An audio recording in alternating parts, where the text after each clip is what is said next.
Bayangkan lo menyaksikan seseorang dibuang ke laut di tengah malam. Tapi ketika matahari terbit, kabinnya kosong dan dunia bilang, "Kamu gila." Namanya Laura, jurnalis investigasi, nulis untuk The Guardian. Bukan jurnalis biasa, dia tipe yang menggali sampai ke akar, bahkan kalau akarnya berbahaya. Hari itu, dia datang ke kantor disambut tepuk tangan. Artikelnya baru mengekspos korupsi besar di dalam sebuah LSM internasional. Tapi di balik keberhasilan itu, ada harga yang tidak kecil. Informannya dalam investigasi itu ditenggelamkan. Editor Laura, Rowan, menyarankan cuti. Laura menolak. Sebagai gantinya, dia tunjukkan undangan yang baru masuk ke emailnya. Dari Yayasan Lindstad. Anne Lindstad, pewaris kekayaan industri pelayaran Norwegia. Stadium 4 leukemia. Dia dan suaminya Richard mengadakan perjalanan 3 hari di atas kapal pesiar mewah. Diakhiri gala penggalangan dana di Norwegia. Laura diundang meliput. Rowan ragu. Laura meyakinkan. Dan besok harinya, Laura sudah berdiri di depan Aurora Borealis. Kapal pesiar yang meski belum dia tahu saat itu akan menjadi tempat paling tidak nyaman dalam hidupnya. Steward bernama Carla menyambutnya di pintu, masuk dan meminta Laura melepas sepatu. Laura melepas sepatunya. Masuk, dan perjalanan dimulai. Di atas kapal, Laura berkenalan dengan beberapa tamu. Adam si socialite, Heidi direktur museum, dan Dr. Robert yang ternyata dokter pribadi Anne Lindstad. Kabin Laura di nomor 8. Tapi, di antara semua orang asing berdasi ini, ada satu wajah yang sama sekali tidak ingin dia lihat. Lalu dia melihat Ben, mantan kekasihnya, fotografer, yang ternyata juga ditugaskan meliput acara yang sama. Ben mencoba ngajak ngobrol. Laura menjawab secukupnya, lalu melanjutkan jalan dengan ekspresi seseorang yang sudah sangat terlatih berpura-pura tidak canggung. Kapal mulai bergerak menuju Norwegia. Laura masuk ke kabinnya, dan dari balkon sebelah, sebuah puntung rokok terbakar menggelinding masuk ke ruangannya. Laura memungutnya, membuangnya ke tempat sampah. Detail kecil, tidak penting. Atau begitulah yang dia kira. Malam itu, Richard kumpulkan semua tamu. Berterima kasih atas donasi mereka, jelaskan bahwa dananya untuk membantu orang-orang yang tidak mampu bayar perawatan medis swasta. Soal Anne, kondisinya memburuk karena perjalanan, tapi dia janji semua orang akan bertemu Anne keesokan harinya. Saat hendak pergi ke pesta, Laura lihat Richard di lorong karena insting jurnalis atau mungkin sekadar ingin menghindari percakapan awkward, dia menyelinap masuk ke kabin terdekat, kabin 10. Di dalam, seorang perempuan berambut pirang sudah ada di sana. Laura kaget, minta maaf, keluar. Sebuah pertemuan singkat yang dalam beberapa jam ke depan akan menjadi satu-satunya hal yang Laura tidak bisa buktikan kepada siapapun. Laura pikir dia cuma menghindari percakapan awkward. Padahal dia baru saja melangkah masuk ke pusat sebuah konspirasi yang tidak seharusnya ada satupun tamu yang selamat untuk diceritakan. Di pesta makan malam, Sigrid, kepala keamanan kapal, mendekati Laura dengan pesan. Mrs. Lindstad ingin bertemu setelah makan malam. Sigrid bawa Laura ke perpustakaan kapal. Anne masuk. Anggun, lelah, tapi matanya tajam. Anne jelaskan kenapa dia undang Laura secara pribadi. Karena Laura tahu cara memberikan suara kepada orang-orang yang biasanya tidak didengar. Di tengah percakapan, Anne tiba-tiba batuk keras. Anne mengaku dia berhenti minum obatnya. Dia tidak mau bergantung pada itu lagi. Lalu Anne minta Laura baca pidato yang sudah dia tulis untuk gala. Laura membacanya dan dengan hati-hati bertanya, apakah Anne benar-benar berniat menyumbangkan seluruh kekayaannya? Anne menjawab bahwa dia hanya mengembalikan apa yang selama ini diambil. Yayasannya akan diserahkan kepada orang-orang yang jauh lebih bijak dan lebih baik dari dia dan Richard. Laura terkesan. Anne minta lanjutkan menyempurnakan pidato itu keesokan harinya. Turun dari perpustakaan, Laura bertemu Ben keluar dari kabinnya. Dengan nada menggoda, dia tanya, apakah Ben sedang lembur? Ben bilang tidak. Lalu tambah, bisa saja kalau kamu mau. Laura jawab bahwa dia tidak melakukan kesalahan yang sama 2 kali. Tapi setelah jeda sebentar, dia tambahkan, tapi kamu kesalahan yang bagus. Ben minta maaf soal cara mereka berpisah. Laura tidak membantah. Cukup tersenyum dan melanjutkan jalan. Tengah malam. Laura terbangun dari mimpi buruk. Lalu dia dengar suara. Sebuah splash dari luar. Dia melangkah ke balkon. Dan di bawah sana, di permukaan air yang gelap, ada tubuh seorang perempuan yang mengapung. Laura berbalik dan di dinding kaca pembatas balkon, ada bekas telapak tangan berlumuran darah. Laura langsung hubungi Carla. Sinyal Mayday dikirimkan. Sigrid datang dan menanyai Laura. Siapa yang dia lihat? Laura bilang dia tidak sempat melihat jelas. Tapi menurutnya, itu perempuan pirang dari kabin 10. Carla dan kru periksa setiap kabin, satu persatu. Nama dipanggil. Pintu diketuk. Semua tamu ada. Semua kru ada. Tidak ada yang hilang. Richard turun. Laura jelaskan lagi apa yang dia lihat. Kapten menyampaikan satu fakta sederhana. Tidak ada yang ditempatkan di kabin 10. Tamu yang dijadwalkan membatalkan 2 hari sebelumnya. Laura tunjuk bekas darah di kaca. Sudah hilang. Dia cek tempat sampah untuk puntung rokok tadi. Sudah dikosongkan. Carla menjelaskan bahwa tempat sampah dikosongkan setiap 2 hari. Tidak ada bukti. Tidak ada penumpang hilang. Pencarian dihentikan. Kabin 10 disegel. Insiden resmi dianggap tidak terjadi. Dan Laura berdiri sendirian di lorong itu, dengan sangat yakin bahwa ada yang sangat salah di atas kapal ini, tapi tanpa satupun bukti untuk membuktikannya.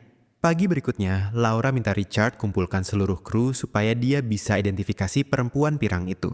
Richard setuju, dengan ekspresi seseorang yang sedang bersabar menghadapi tamu yang bermasalah. Laura periksa satu persatu. Tidak ada yang cocok. Laura pergi ke perpustakaan, berharap bisa lanjut bicara dengan Anne soal pidato. Anne menolak dengan sopan. Obatnya membuatnya terlalu lelah. Laura curhat ke Ben. Dia yakin, dia benar-benar berbicara dengan perempuan itu malam pertama. Lalu sebuah ide muncul. Kalau perempuan itu benar-benar ada di kapal ini, dia pasti terekam di foto-foto Ben. Laura buka laptop Ben. Scroll. Dan dia menemukan fotonya. Laura bawa foto itu ke Richard. Ini dia, perempuan yang tinggal di kabin 10. Ben langsung clarify. Foto itu diambil berbulan-bulan lalu, di salah satu pesta Adam. Adam dan Richard sama-sama bilang mereka tidak kenal perempuan itu. Dr. Robert menyarankan dengan tenang bahwa Laura mungkin masih terpengaruh trauma, mengacu pada informannya yang dibunuh di investigasi LSM. Laura kaget. Dia tanya bagaimana Robert tahu soal itu. Ben mengaku, Rowan yang cerita kepadanya. Laura konfrontasi Ben. Ben bilang dia cuma khawatir.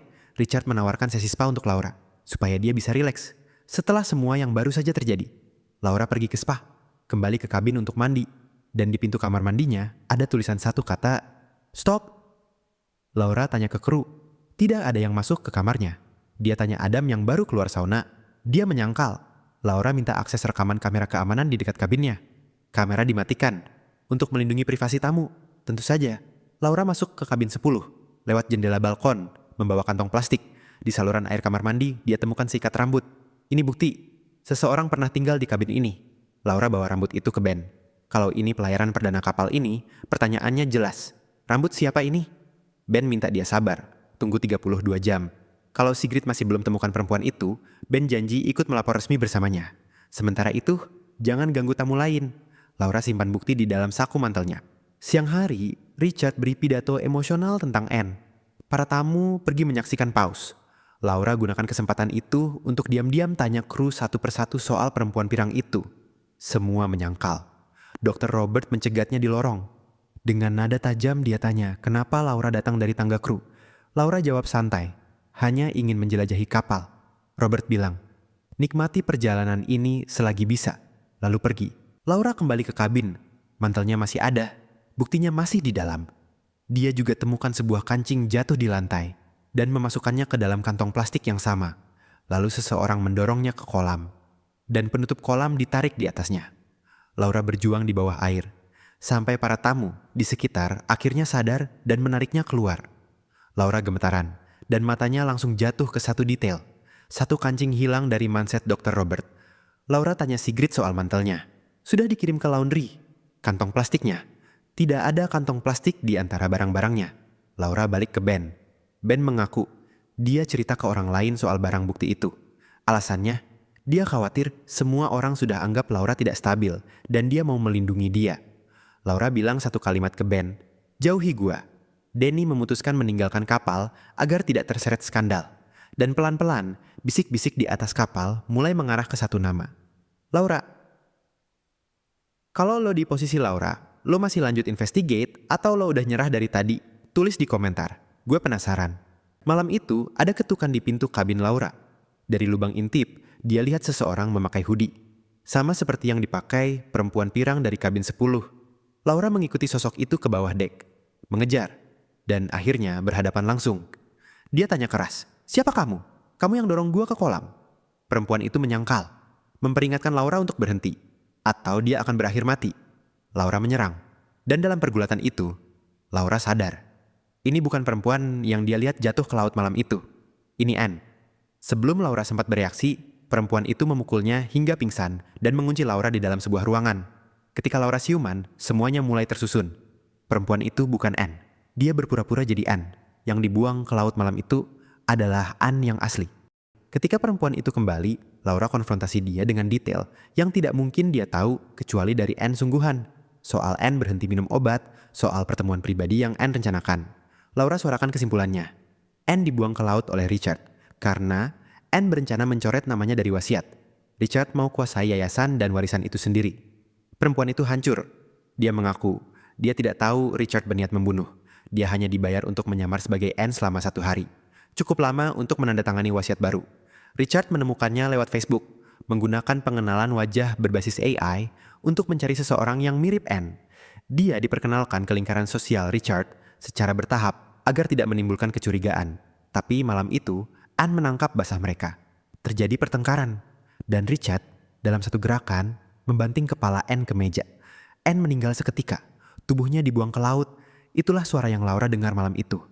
Perempuan itu mengaku dia menyesal, tapi dia miskin. Dia punya anak yang harus dia jaga. Dia merasa tidak punya pilihan. Laura tanya namanya. Carrie. Laura peringatkan Carrie dengan tenang. Begitu wasiat ditandatangani, Richard tidak punya alasan lagi untuk membiarkannya hidup. Kalau mereka mau selamat, mereka harus bekerja sama. Carrie tidak menjawab, mengunci pintu, dan pergi. Ben mencoba cek Laura. Robert menghalangi. Laura sedang beristirahat setelah insiden kolam. Jam-jam berlalu. Richard memanggil Robert dan memberinya instruksi sederhana. Temukan Laura, dan pastikan dia tidak jadi masalah. Robert ragu. Anne sudah sekarat. Apa yang dia lakukan dulu mempercepat kematian pasien yang sudah hampir pergi. Berbeda. Ini pembunuhan langsung. Richard mengingatkan Robert bahwa dia punya bukti Robert pernah overdose Anne. 1 dokter. 1 rahasia. 1 ancaman. Robert tidak punya pilihan. Tengah malam, Carrie diam-diam kembali ke Laura. Ceritakan apa yang dia dengar. Laura mendesak. Pergi ke polisi. Carrie menolak. Dia akan langsung ditangkap sebagai kaki tangan begitu dia angkat bicara. Laura beri jaminan. Dia akan jaga Carrie sampai wasiat ditandatangani. Tapi setelah itu, bahaya nyata dimulai. Carrie membiarkan pintu tidak terkunci, lalu pergi. Hari terakhir, semua tamu diarahkan naik kapal kecil menuju venue gala. Ben mampir ke kabin 8. Carrie bilang Laura disuntik obat penenang oleh Robert. Ben memutuskan tidak ikut ke gala. Dia tinggal. Laura berhasil kabur. Dia ambil pidato Anne dari perpustakaan. Mencoba menghubungi bantuan. Robert mencegatnya di lorong. Suntikan di tangan. Laura berlari. 2 pria mengejar. Laura terpojok. Ben muncul dan menghalangi. Robert menyuntiknya di leher. Ben minta Laura lari. Laura ragu. Ben melawan, mencekik Robert, lalu roboh. Ben meninggal. Laura melompat dari kapal ke air yang membeku. Berenang ke pantai. Berlindung di sebuah pondok kecil. Robert lapor ke Richard. Ben mati. Laura melompat ke laut. Kemungkinan besar tidak selamat karena suhu air. Richard memerintahkan Robert untuk bereskan Carrie setelah gala. Di gala, Carrie menandatangani wasiat baru, membuat para pengacara terkejut dengan keputusan mendadak itu. Laura tiba di venue gala. Sigrid melihatnya. Laura langsung bicara. Anne sudah mati. Perempuan yang selama ini disebut Anne adalah penipu. Anne yang asli adalah perempuan yang dibuang ke laut malam pertama. Richard membunuhnya karena Anne akan mencoretnya dari wasiat. Laura serahkan pidato Anne. Di atas panggung, Richard mulai berpidato. Laura melangkah naik dan merebut mikrofon. Richard perintahkan keamanan untuk menyingkirkannya. Carrie berdiri dan berkata, biarkan dia bicara. Laura membacakan pidato Anne, keras, di depan semua orang. Isinya jelas. Anne berencana menyerahkan seluruh kekayaannya ke yayasan dengan wali amanat independen, bukan ke Richard. Richard mencoba menghentikannya lagi. Carrie berdiri lagi. Lanjutkan. Terpojok di depan semua orang, Richard melakukan kesalahan fatal. Dia tergelincir dan mengakui bahwa perempuan di sampingnya bukan Anne yang asli. Kepanikan meledak. Richard menarik pisau, menjadikan Carrie sandera, berlari menuju speedboat. Laura mengejar. Sigrid menembak dari jarak jauh, mengenai bahu Richard. Richard semakin erat mencekik Carrie. Laura mengambil batang logam dan memukul Richard. Richard meninggal seketika. Polisi tiba. Beberapa hari kemudian, Laura menerbitkan artikelnya. Seluruh kebenaran akhirnya tertulis. Wasiat Anne yang asli dihormati. Kaki tangan Richard ditangkap. Pengorbanan Ben tidak sia-sia. Laura tetap berhubungan dengan Carrie. Keadilan akhirnya datang.